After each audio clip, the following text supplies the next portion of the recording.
Yo gamers, what's up? It's your boy Poison Okami here, me, myself and I back at it again with another video, and today's video is going to be the 10k special Q&A. I just want to start off by actually thanking all of you guys for 10,000 subscribers. It has been a long journey. It's been absolutely amazing making it this far, making all the types of content that I have over the years over Naruto, and obviously there's so much more content to come, what with the new Storm game allegedly coming out in the future, and obviously with the stuff that I still have yet to do on Storm 4. It has been a wild ride. I'm enjoying all the videos, the live streams, and the collaborations with others such as RJ and E. It's been absolutely great. But anyways, what we're here for is for me to answer your questions. So let's get into it, shall we? So here's actually a nice easy comment from Crowns. So yeah, shout out to Crowns. With the next installment of Storm 5, do you hope that you'll be able to do YouTube full time? So I kind of do YouTube right now as like a part-time job because of, you know, where I am at right now. Yes, with the next Storm game, I would really hope that I could do YouTube full time with this. It's something that I'd actually really enjoy. I'd like to think when the game comes out, it would just allow the channel to grow and, you know, skyrocket. And then with the amount of views and everything that I could get off of that, I could just literally be doing this so much more consistently for you guys, and you'd get so much more content out of the channel and just more like Poison Okami, I suppose. But yeah, I would really love to do that. Next question is from Driggs. Are you planning on putting your main focus on Storm 5 competitive? So for Storm 5, I do want to play it competitively. I obviously want to make sure that I'm still like within like a top player range or something. But at the same time, I'm going to be making like lots of different content, like guides, maybe some funny videos as well. So I'm going to try and balance it all. I think it kind of depends on like the whole full-time YouTube thing. If I'm doing YouTube full-time, I may not have the time to play it competitively. Who knows? But I'm going to try and juggle it. Next question is from Quacker22. He asks, if you could remove one character from the game for balancing reasons or out of a personal grudge, would you? If yes, who would get the axe? Oh, that's easy. I just removed Danzo. For many reasons, actually. Like, I don't like him in the game. You know, he's got too much going for him. His IC1 is a lot more powerful than it needs to be. Obviously, he's got a really powerful tilt, real powerful jutsu with great priority on it. His awakening is just a whole entity of itself that's just like extremely powerful. I didn't really need to go into that. Not only that, but I do have a personal grudge against him for the anime. You know, how he was against, you know, my boys at the Uchiha clan and stuff. Not great. You know, what Shisui had to do with because of Danzo's existence. Not great.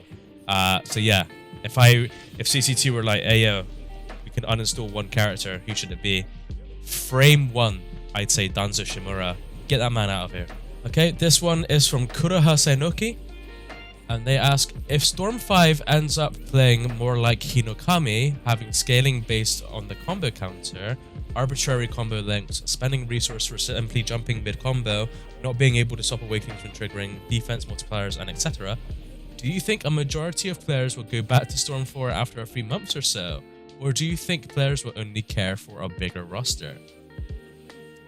That's a really good question, actually. Because, like, one of the main reasons I actually don't play Hinokami that much is because of the whole meter-based and the scaling-based gameplay. The fact that you can't cancel as freely as you want to, you know, because I'm used to being spoiled by Storm 4 doing those things. So, if the next Storm game had elements like that, I think I'd still play it. Because the IP is Naruto Storm, I would feel inclined to stay on the game and continue playing it. I feel like Storm 4 would still probably have its players, probably less than what it does now. And yeah, I do think people care for a bigger roster. For years now, ever since Generations onwards, people have been asking for characters. People have been asking for Darui to be playable before he was even made playable. People have been asking for Konohamaru and Kushina.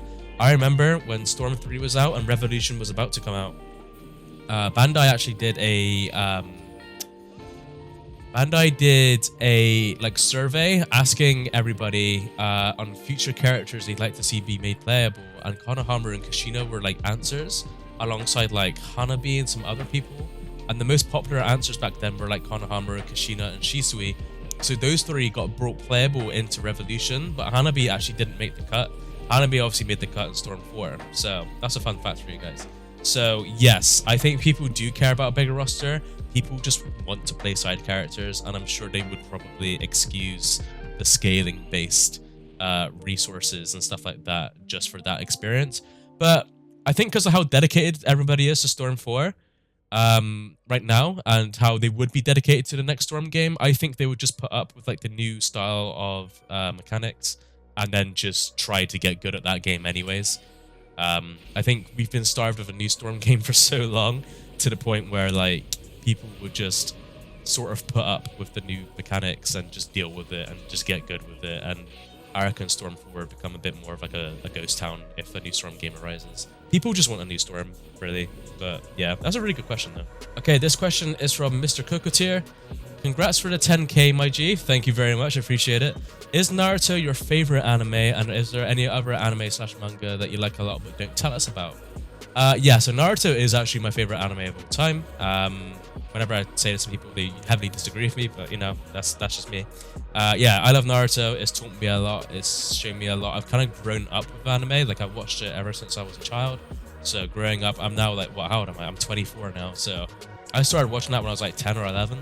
So that's a long time of my life. That's like, you know, 13, 14 years of my life literally just being surrounded by Naruto, and it's been great. I've been loving it, and so it's definitely my favorite anime. I do have other favorite anime. So I loved a lot of like Dragon Ball Z when I was younger as well. In recent years, you know, I really like Demon Slayer and Jujutsu Kaisen. Hunter x Hunter is one of my favorite anime of all time. RJ and I are always quoting it, or always talking about it. Sometimes when we're together, we compare ourselves to the likes of like Gon and Killua. But yeah, there's some anime to talk about. Oh, and Danganronpa. Danganronpa is such a good anime. If any of you haven't, man, you guys got to see that anime. It's a good one. I could be here all day telling you guys about good anime, so I'm going to cut it short here. But yeah, there's some other anime that I really enjoy. Okay, this question is from GA, and he says, not sure how much you'd like to talk about personal matters. 1, what was your childhood like?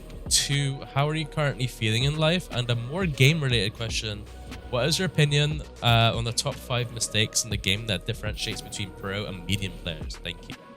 Wow, this is a big one. Okay, all right, let's unpackage this one. So 1, what was my childhood like? What was my childhood like? For the most part, it was pretty all right. Like, it was pretty good. I lived with both my parents up until about 7, and then they split up. But before that, we used to go on like vacations like every year. We used to go on like 2-week vacations to places like Spain and stuff like that. I've been to like countries like Spain and Turkey. That was really nice. We were quite good for money when that was like the case. And then they split. Even when my parents split though, like it was still good because I kind of had like 2 of different things. So I kind of had like at Christmas time there'd be 2 Christmas trees. It'd be one at my mum's place and one at my dad's place. And then there'd be like a PS2 at my mum's place and the PS2 at my dad's place when I had a PlayStation 2 when I was younger, you know? So it was like stuff like that was kind of cool. Obviously it did make some things of struggle, like because I predominantly live with my mum, finance was harder. So financially things were harder for us. But for the most part, I had near enough a normal childhood. Everything was pretty standard. There was nothing really out of the ordinary. I grew up pretty normally. I went to school. I think in my later years when Storm came out, I took a lot of time off school just to play Storm, which I really shouldn't have done, but I did anyway. I was just very devoted. Like when Storm 2 and Storm 3 came out, like and Generations, I was so obsessed with those games as a kid. Couldn't help myself. And how are you currently feeling in life? And how am I currently feeling in life? Right now, I feel pretty good. I'm pretty good overall. There are some things I'd like to change, like you know, my job. I kind of want to make YouTube full time, so when I have to go to work IRL, it kind of makes me miserable sometimes. But other than that, like, I'm alright overall. I think I'm doing good. YouTube like makes me really happy. My relationship makes me happy. My dog makes me happy. So overall, I guess I'm pretty decent in life right now, you know. So yeah, things are pretty good there. And a more game-related question: what, in your opinion, it made its top 5 mistakes? Okay, top 5. I don't know if I can think of 5 mistakes, but common mistakes are that people don't really watch or dwell on their losses and use it to help them like improve. Like when people lose, they're so ready just to like either leave or ready up and get the next game out of the way. without really wondering or thinking about what it was in the last match that screwed them up. Another mistake is blaming assets of the game as to why they lose. So many people are always complaining about, like, oh, Minato's Rasengan's annoying, Neji's Mash is annoying, the last Sasuke's IC1 is annoying, Gaara's range is annoying, people, or Danzo's tilt is annoying. Like, there's so much that people are complaining about these days, and when you complain about something, you're never improving, you don't improve. Like, for example, when I was in Overwatch, I was stuck in Platinum for 3 years because I was with teammates who kept saying about how, oh, this character's annoying, oh, Brigitte's annoying, or Doomfist is annoying, stuff like that, or Hanzo back when he was broken. And it's just like, rather than just complaining, you just need to counterpick or just think of ways around it, I think that's something that people need to do. And then another mistake is people don't tower or layer their moves enough. Like, people need to figure out to approach with jutsus and to aggress safely, which is something I've actually made tutorials about, and it's something I talk about a lot in my old coaching videos. People usually just throw out attacks singly and wonder why they get avoided and wondering why they're wasting chakra. And yeah, it's just, it's not great. But yeah, those are like some things I could think of anyways right there. But yeah, good question. Kareem asks, if you were allowed to have a 3-man team of the different versions of the same character, which team do you think people would overuse? I guess it'd be Pain. Imagine if you could pick Pain 3 times. That triple awakening would be so annoying. And the strike backs, you just get back-to-back strike backs as well. You get 3 strike backs if you play it right.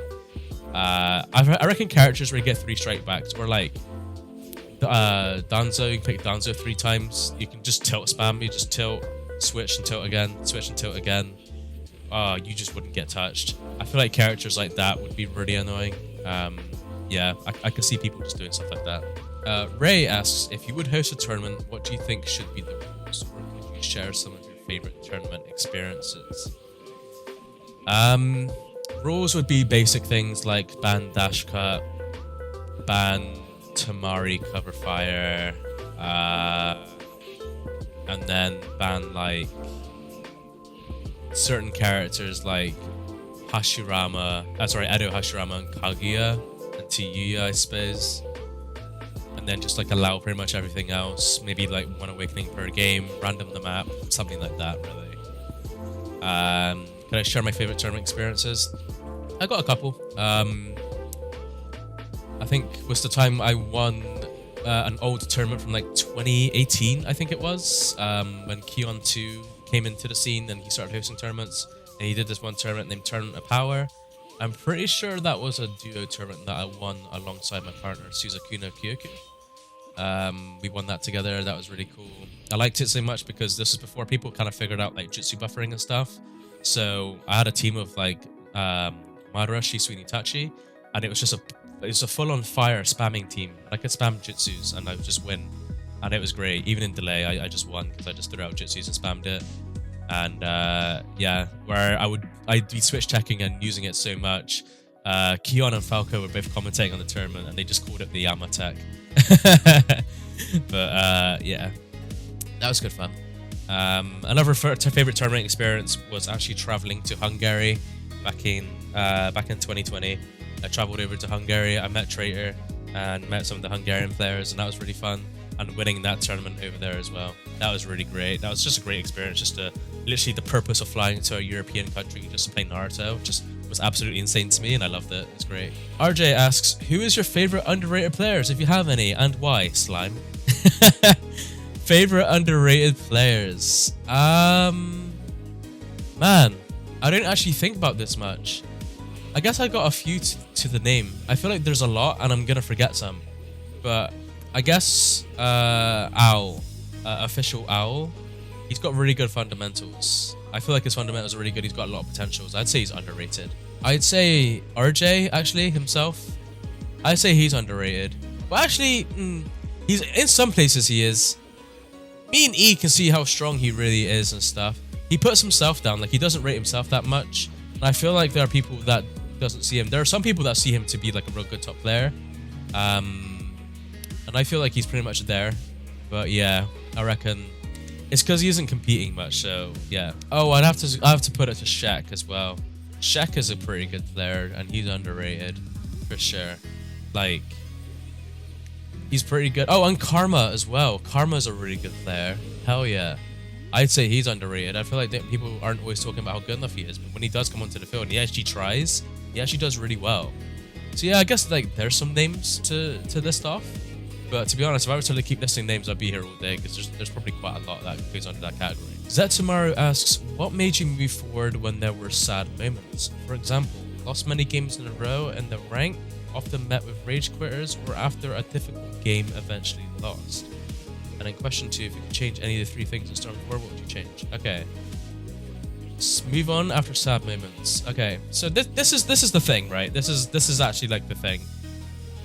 You're gonna get a lot of, I mean, everybody gets this in their, I guess, career or their lifespan of playing any game on a competitive level. If you're taking it up as like an esport, if you're really invested in the game, you're gonna lose a lot. There are gonna be times where you spend a whole day losing, you know.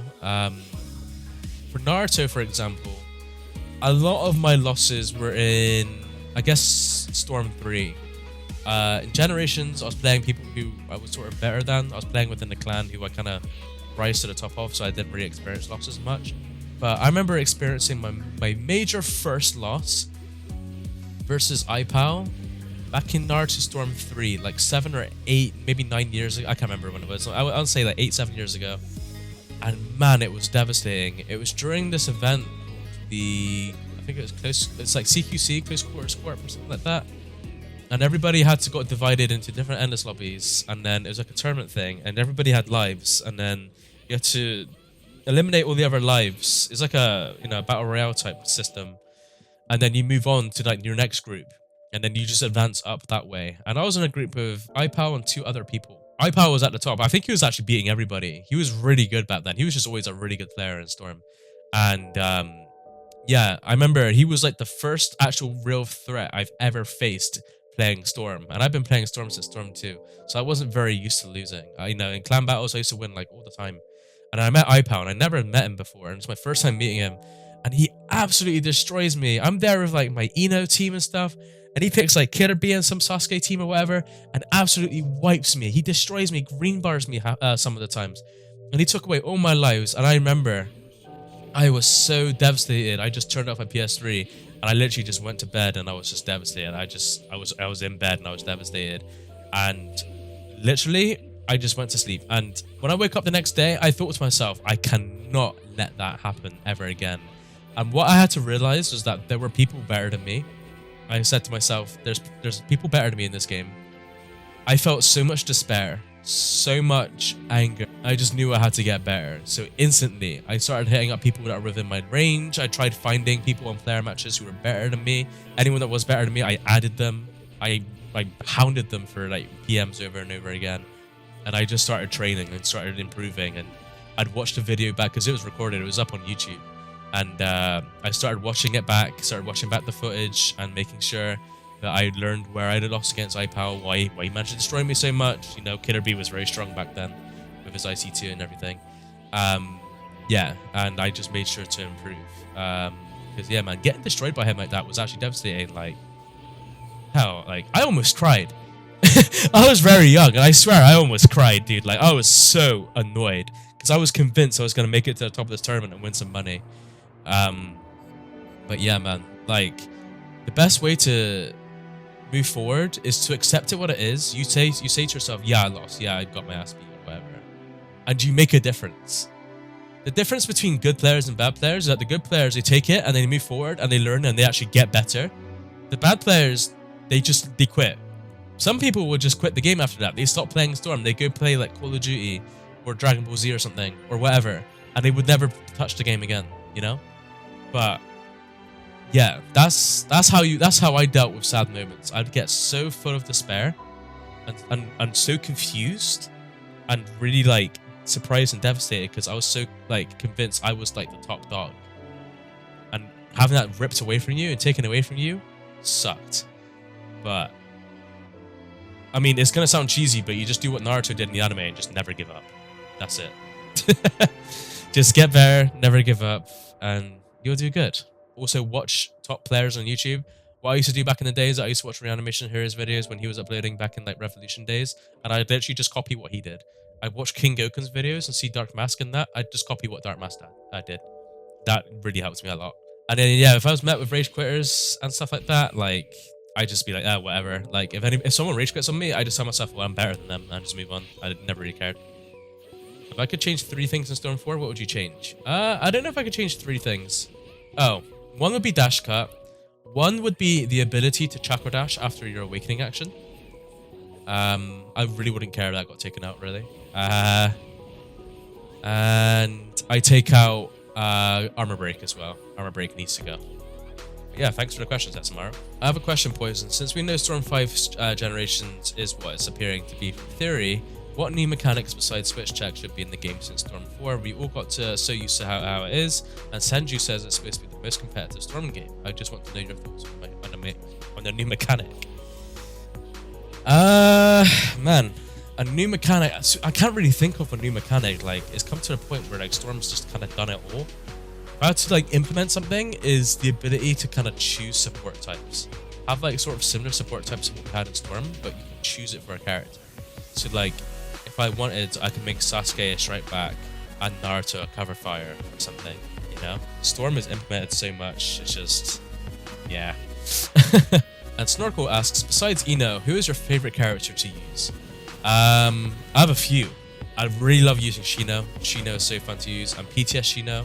Jiraiya is fun. Minato is fun. Utakata is really fun. Yeah, I guess those are some right there.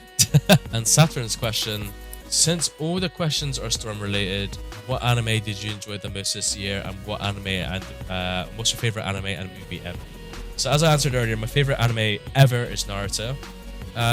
What anime did I enjoy most this year? I don't think I've actually seen any new anime this year yet, now that I think about it.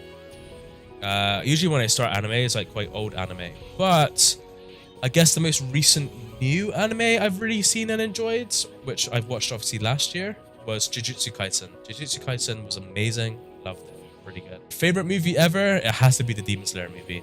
That Demon Slayer movie went hard. Loved it. And it was really emotional too. Like, I really enjoyed it. Okay, well, that is it for all the questions for today. I hope that you guys have enjoyed and this Q&A, and I hope it's managed to help you give like a little bit more of an insight on me. Yeah, I really enjoyed answering these questions and stuff. And if you asked any questions and it didn't get answered, I'm really sorry about that. This video is quite long as it is, and I can't make it too long. Anyways, it's been your boy Poison Okami. Thank you guys so much for 10k. We're gonna keep grinding, keep rising, keep growing, all that good stuff. As always, it's been your boy Poison Okami. Matane.